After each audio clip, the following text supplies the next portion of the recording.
ஆன்மீக நண்பர்கள் அனைவருக்கும் அன்பு கலந்த வணக்கங்கள்.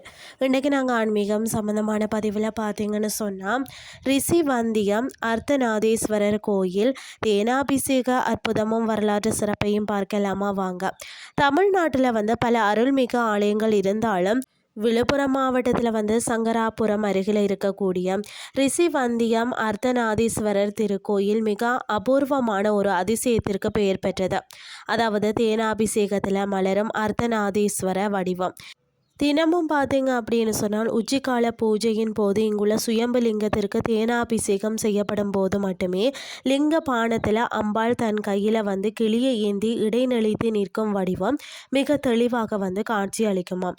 மற்ற நீர்பால் போன்ற அபிஷேகங்களின் போது இந்த வடிவம் மறைந்து சாதாரண லிங்கமாகவே காட்சி தருமாம்.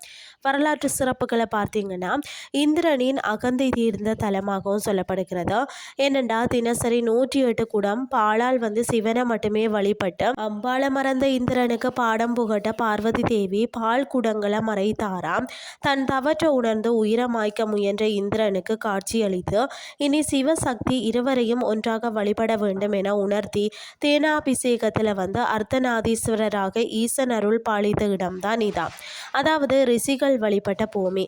என்னன்னு சொல்லி பார்த்தீங்கன்னா, வசிஷ்டர், அகத்தியர் போன்ற மாமுனிவர்கள் ரிஷிகள் இறைவனை வணங்கி வழிபட்டதால் இந்த ஊர் ரிஷிவந்தியம் என்று பெயர் பெற்றதாம்.